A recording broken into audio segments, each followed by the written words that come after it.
பாகிஸ்தானிடம் India எண்ணெய் வாங்கும் நிலை ஏற்படலாம் என அமெரிக்க அதிபர் டொனால்ட் ட்ரம்ப் தெரிவித்ததால் சர்ச்சை ஏற்பட்டுள்ளது. இந்திய இறக்குமதிகளுக்கு 25% வரி மற்றும் கூடுதல் அபராதங்கள் விதித்த அதிபர் ட்ரம்ப் அமெரிக்காவின் எண்ணெய் இருப்புகளை கூட்டாக மேம்படுத்தும் வகையில் பாகிஸ்தானுடன் வர்த்தக ஒப்பந்தம் கையெழுத்தாகி இருப்பதாக தெரிவித்தார்.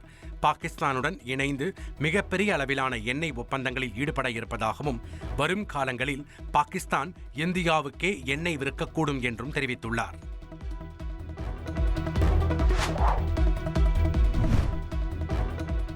இந்திய பொருளாதாரம் இறந்துவிட்டது என அமெரிக்க அதிபர் ட்ரம்ப் தெரிவித்துள்ளது உண்மைதான் என மக்களவை எதிர்க்கட்சித் தலைவர் ராகுல் காந்தி தெரிவித்துள்ளார். இது பிரதமர் மோடி மற்றும் நிதியமைச்சரை தவிர அனைவருக்கும் தெரியும் என்றும் விமர்சித்துள்ள அவர், அமெரிக்க அதிபர் ட்ரம்ப் உண்மைகளை கூறியதில் தாம் மகிழ்ச்சி அடைவதாக தெரிவித்துள்ளார். அதானிக்கு உதவுவதற்காக பாஜக இந்திய பொருளாதாரத்தை முடிவுக்கு கொண்டு வந்துள்ளது என்பது முழு உலகிற்கும் தெரியும் என்றும் ராகுல் காந்தி விமர்சித்துள்ளார்.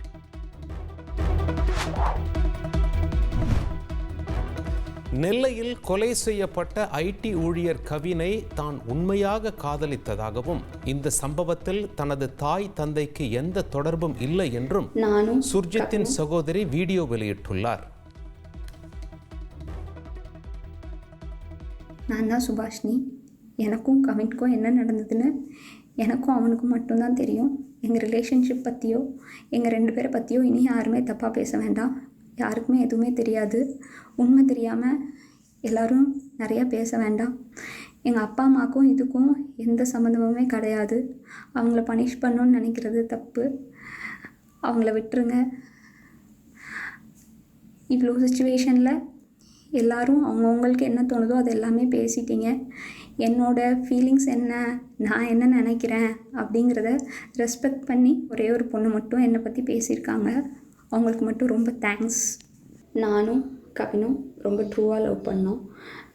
கொஞ்சம் செட்டில் ஆக டைம் தேவைப்பட்டுச்சு. May 30 அப்போ வந்துட்டு சுர்ஜித்தும் கவினும் பேசிக்கிட்டாங்க. அப்போது அந்த டைமுக்கு வந்துட்டு அப்பா கிட்ட சுர்ஜித் சொல்லிட்டான்.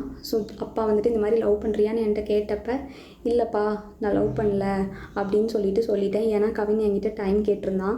இன்னொரு 6 months கழித்து சொல்லு ப்ளீஸ் அப்படின்னு சொல்லியிருந்தான். அதனால வந்துட்டு நான் வந்துட்டு அப்பா கிட்ட அன்னைக்கு சொல்லலை. அதுக்குள்ளே நெக்ஸ்ட்டு அப்கமிங் மந்த்துக்குள்ளே இப்படி ஆயிடுச்சு. 2 பேருக்குள்ளே என்ன கான்வர்சேஷன் போச்சுங்கிறது தெளிவாக தெரியாது. ஆனால் கவினுக்கு ஃபோன் பண்ணி சுர்ஜித் வந்துட்டு பொண்ணு கேட்க வாங்க, இவ மேரேஜ்க்கு மூவ் பண்ணாதான் அடுத்து என்னோடய ப்ரொஃபஷனை பார்க்க முடியும் அப்படின்னு சொன்னான் அப்படிங்கிறது எனக்கு தெரியும் கண்டிப்பாக. அதுக்கப்புறமா வந்து 27 என்ன நடந்துச்சு அப்படின்னா, அன்றைக்கி கவின் வராங்கிறது எனக்கு தெரியாது. நான் 28 ஈவினிங் தான் வர சொல்லியிருந்தேன். அவங்க தாத்தாவுக்கு தலையில் சூச்சர்ஸ் இருந்ததுனால நான் வந்துட்டு ரூம் பார்த்துட்டு அட்மிட் பண்ணணும்னு யோசிச்சுருந்தேன். அப்போ வந்துட்டு ஆஃப்டர்நூன் மங்கம்மாள் சாலைக்கிட்ட வந்து நின்றுட்டு தான் எனக்கு வந்துட்டு தெரியவே செய்யும் அவங்க வந்திருக்காங்கன்னு சொல்லிட்டு. ஸோ டேரெக்டாக அவங்கள நான் அங்கே ஐபிக்கு கூட்டிகிட்டு போயிட்டு கவின் உள்ளே வந்தான். பட் அவங்க அம்மாக்கிட்டேயும் மாமாக்கிட்டேயும் மட்டும்தான் நான் பேசிகிட்டே அப்படியே கவின் வெளியே போயிட்டான். அங்கேருந்து கிளம்புறப்பந்தான் அவங்க அம்மாவும் கிளம்புறப்பந்தான் கவின் எங்கே அப்படிங்கிறதே நாங்கள் யோசித்தோம். நான் ட்ரீட்மெண்ட் ப்ரொசீஜர்ஸ்லாம் எக்ஸ்பிளைன் பண்ணிகிட்டு இருந்தேன். அப்போ யோசிச்சுட்டு நான் வந்துட்டு சொன்னேன். அவங்க அம்மா வந்துட்டு கால் பண்ணாங்க, அவனுக்கு எடுக்கல. நானும் கால் பண்ணி எடுக்கல. நீங்கள் வேணால் பசிக்குதுன்னு சொன்னாங்க அவங்க அம்மா, சாப்பிட போங்க, நான் வேணால் வர சொல்கிறேன்னு சொல்லியிருந்தேன். அதுக்குள்ளே இப்படி ஆயிடுச்சு. ஸோ வந்துட்டு இது தேவையில்லாமல் நிறையா இஷ்டத்துக்கு யாரும் வதந்தியை கிளப்ப வேண்டாம். உங்களுக்கு தோணுது எல்லாத்தையும் பேசாதீங்க. எங்கள் அப்பா அம்மாவுக்கு இதில் எந்த சம்மந்தமுமே கிடையாது. அவங்களுக்கு தெரியாது. இதை இதோட விட்டுருங்க. அவ்வளோதான். அதிகரிக்கும் டெங்கு பரவலை தடுக்க பொதுமக்களை உள்ளாட்சி அமைப்புகளோடு இணைத்து துரிதமாக செயல்பட சுகாதாரத்துறை அறிவுறுத்தியுள்ளது. தமிழ்நாட்டில் கோவை, கடலூர், சென்னை, தஞ்சாவூர், கன்னியாகுமரி, காஞ்சிபுரம், வேலூர், விழுப்புரம், செங்கல்பட்டு, தேனி ஆகிய 10 மாவட்டங்களில் டெங்கு கொசு பரவல் அதிகரித்துள்ளது. இந்த நிலையில் பொதுமக்கள் உள்ளாட்சி அமைப்புகளோடு இணைந்து டெங்கு பரவலுக்கு காரணமான ஏடிஎஸ் கொசுக்களை அழிக்கும் பணியில் ஈடுபட சுகாதாரத்துறை அறிவுறுத்தியுள்ளது. பொதுமக்கள் வீட்டை சுற்றி கொசு, புழுக்கள், தண்ணீர் தேங்காதவாறு கவனித்துக் கொள்ள வேண்டும் வேண்டும் என்றும் அறிவுறுத்தப்பட்டுள்ளது. கொசு உற்பத்தியாகும் இடங்களில் ப்ளீச்சிங் பவுடர் தெளிக்க வேண்டும் என்றும், டெங்கு கொசு பாதிப்பு அல்லது உற்பத்தி கண்டறியப்பட்டால் உடனடியாக ஆரம்ப சுகாதார நிலையம் அல்லது மாவட்ட மருத்துவ அலுவலர்களை தொடர்பு கொள்ள பொதுமக்களுக்கு அறிவுறுத்தப்பட்டுள்ளது. காய்ச்சல் மற்றும் டெங்கு அறிகுறி தெரிந்தால் உடனடியாக மருத்துவமனையை நாடவும் மக்கள் கேட்டுக் கொள்ளப்பட்டுள்ளனர்.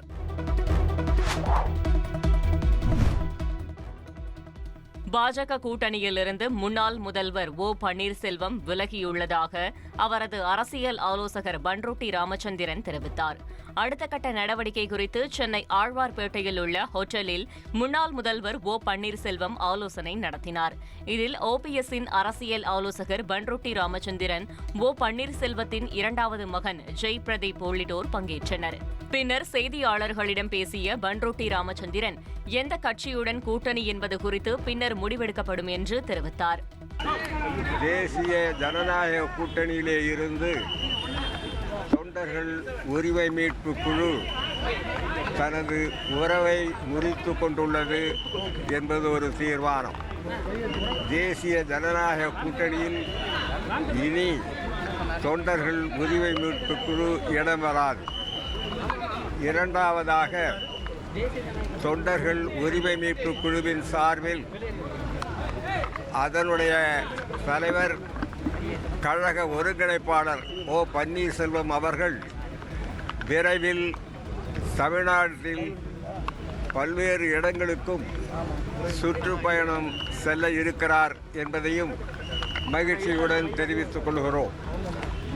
மூன்றாவதாக, எந்த கட்சியுடனும் கூட்டணி என்பது இன்றைய நிலையில் இல்லை. எதிர்காலத்தில் நிலைமைகளுக்கேற்ப கூட்டணியை முடிவு செய்யவும் தீர்மானிக்கப்பட்டுள்ளது. எத்தனையோ தேர்தல்கள் தமிழ்நாடு சந்தித்திருக்கிறது. அதேபோல் 2026 தேர்தலும் வரும். அதில் சரியான கூட்டணி, மக்களை சரியான திசையில் வழிநடத்தி செல்லுகின்ற கூட்டணி எதிர்காலத்தில் அமையும். அதை பொறுத்து எங்களுடைய முடிவு இருக்கும்.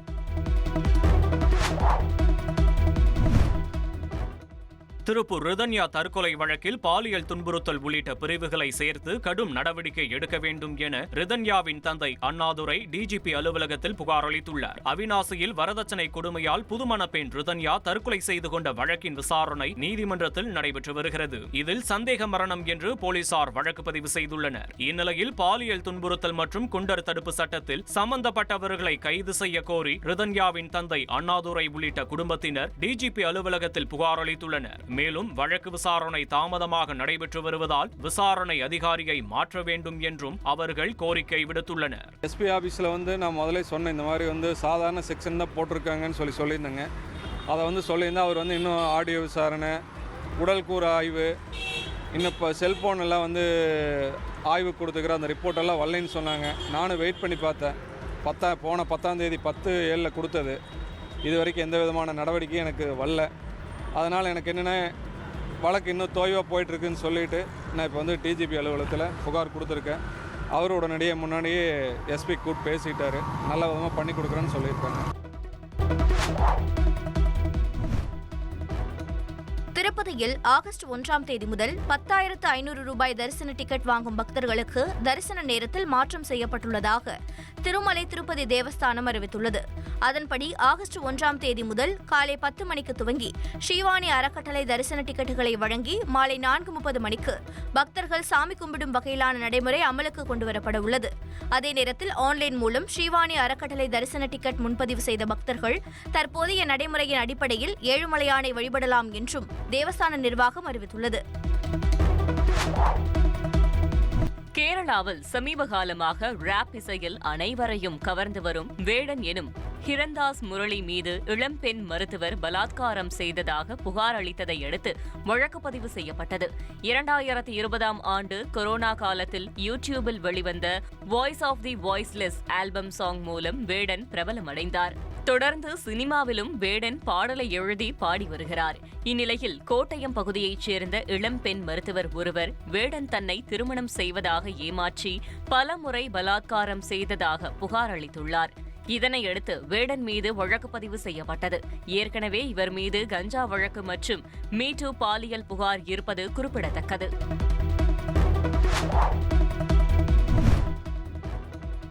அமெரிக்காவின் சால்ட் லேக் சிட்டியிலிருந்து நெதர்லாந்தின் ஆம்ஸ்டர்டாம் நோக்கி புறப்பட்ட டெல்டா ஏர்லைன்ஸின் DL-56 விமானம் பயணத்தின் 2 மணி நேரத்திலேயே அதிர்வு காரணமாக மினியாபோலிஸ் நகர விமான நிலையத்தில் அவசரமாக தரையிறக்கப்பட்டது. ஏர்பஸ் A330-900 வகை விமானத்தில் 275 பயணிகளும் 13 விமான ஊழியர்களும் இருந்தனர். திடீரென ஏற்பட்ட காற்றழுத்தம் காரணமாக விமானத்தில் அதிர்வு ஏற்பட்டு சீட் பெல்ட் அணியாமல் இருந்த பயணிகள் காற்றில் வீசப்பட்டனர். இதில் 25 பேர் காயமடைந்தனர். இதைத் தொடர்ந்து விமானம் மினியாபோலிஸ் விமான நிலையத்தில் பாதுகாப்பாக தரையிறங்கியது. இந்த சம்பவம் குறித்து அதிகாரிகள் தீவிர விசாரணை நடத்தி வருகின்றனர்.